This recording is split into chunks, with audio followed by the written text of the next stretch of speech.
Level 1, BUD/S, the making 2 in the morning. Coronado Beach. The Pacific Ocean is 62 degrees and you have been in it for 40 minutes. Your body stopped shivering 20 minutes ago. That is not a good sign. That means your core temperature has dropped below the point where shivering is useful. The brass bell is 15 meters behind you on the beach. You can see it from here. All you have to do is walk to it and ring it 3 times, and this stops. You stay in the water. Hell Week starts Sunday night. By Tuesday morning, your class has gone from 83 men to 61. By Thursday morning, it is 44.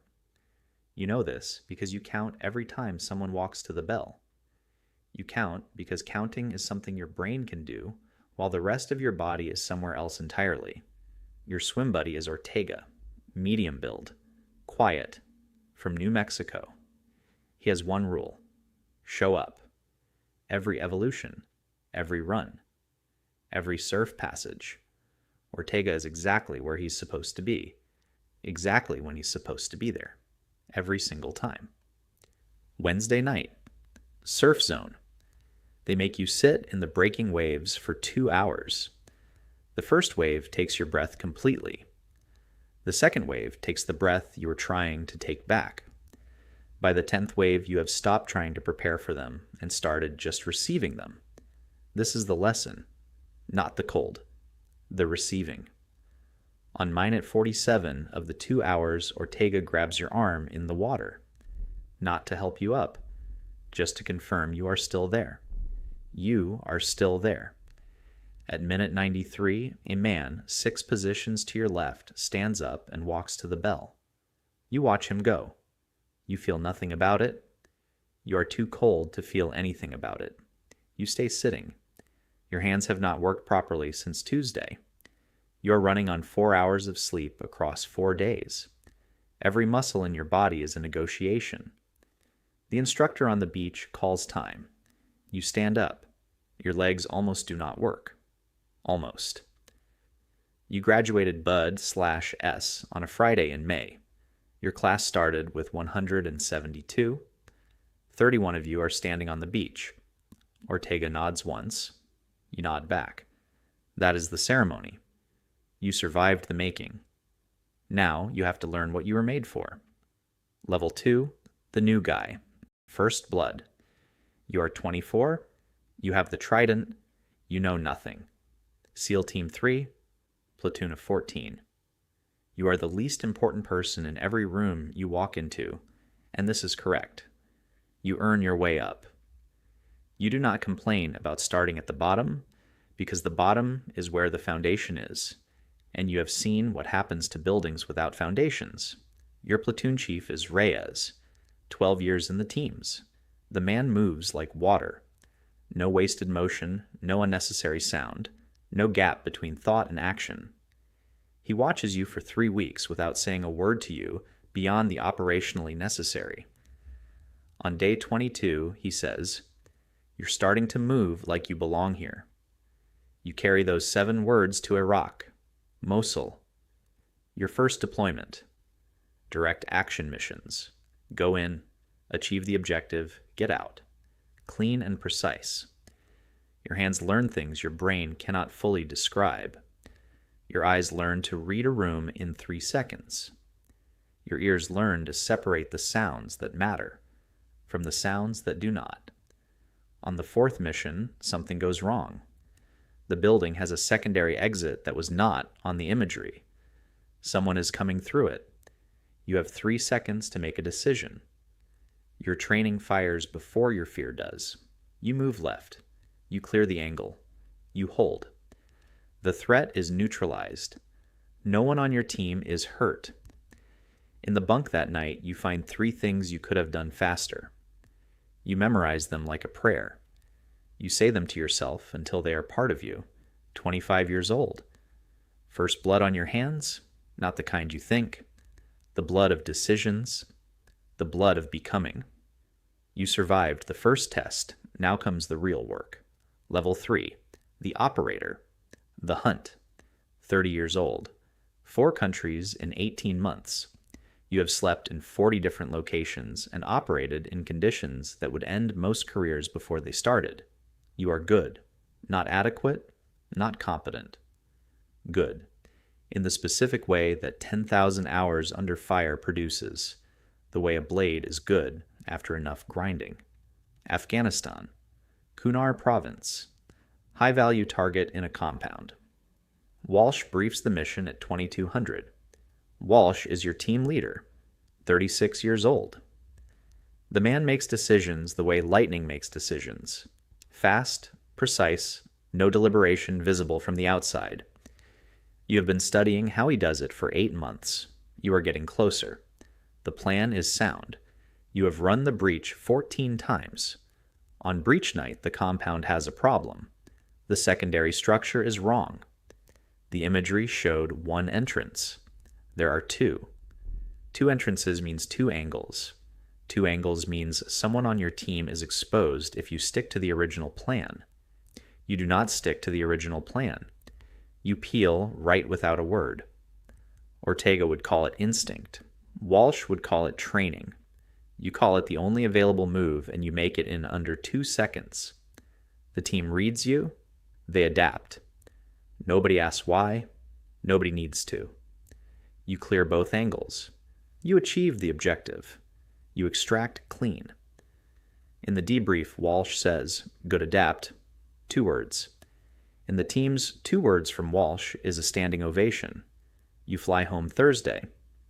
Your sister meets you at the airport with Cooper, who is not supposed to be in the terminal and is profoundly unaware of this.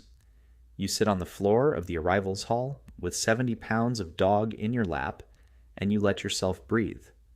The whole picture has a Cooper-shaped piece in it. You have been away too long to forget that. You have learned to hunt.